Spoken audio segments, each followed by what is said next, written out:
মাত্র ৩ বছরের ছোট্ট মেয়েকে রেখে ট্রেনের নিচে ঝাঁপ দিলেন মা। ছোট্ট জামিয়া কিছু বুঝে ওঠার আগেই না ফেরার দেশে পাড়ি জমায় মা নীলুফা বেগম।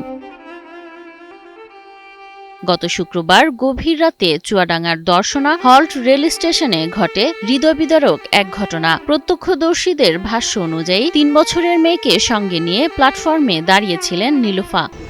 একটা বাচ্চা ছিল, ধীরগতির ট্রেনটা দেখে বাচ্চাটা প্ল্যাটফর্মে রেখে ট্রেনের সামনে দাঁড়িয়ে পড়ে গেছে।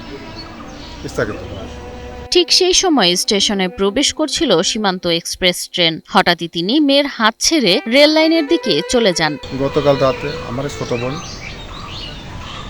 আনুমানিক 12টা সাড়ে 12টার দিকে উনি নিজেই একা হত্যা করছে।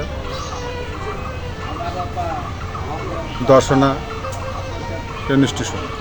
গুরুতর আহত অবস্থায় স্থানীয়রা তাকে উদ্ধার করে হাসপাতালে নিয়ে গেলে চিকিৎসক তাকে মৃত ঘোষণা করেন।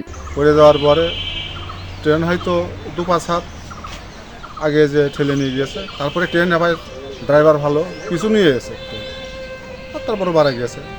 AKS অর্জন করল Guinness world records. AKS। Nilufa Begum চুয়াডাঙ্গার দর্শনা থানার দিহি কৃষ্ণপুর গ্রামের বাসিন্দা। তিনি রেখে গেছেন 2 সন্তান, 10 বছরের ছেলে নীরব এবং 3 বছরের মেয়ে জামিয়াকে। উনি রাজশাহী চিকিৎসা ছিল, গত পরপর 3 বার অনেক সমস্যার কারণে লাস্টে সহ্য করতে না পেরে ট্রেনে আত্মহত্যা করেছে। কি কারণে তিনি এমন সিদ্ধান্ত নিয়েছিলেন তা এখনো নিশ্চিতভাবে জানা যায়নি। বিষয়টি খতিয়ে দেখছে পুলিশ। দেহ ময়নাতদন্তের জন্য চুয়াডাঙ্গা সদর হাসপাতাল মর্গে পাঠানো হয়েছে।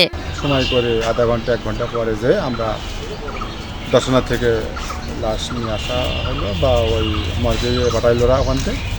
এ পর্যন্ত এখন মর্গে এসে চলছে, এখনো চলছে। একটি পরিবারের জন্য এটি শুধু একজন মানুষের মৃত্যু নয়, 2 শিশুর জীবনে নেমে আসা এক গভীর শূন্যতা। এমন ঘটনার প্রকৃত কারণ উদ্ঘাটন এবং পরিবারটির পাশে দাঁড়ানোর আহ্বান জানিয়েছেন স্থানীয়রা।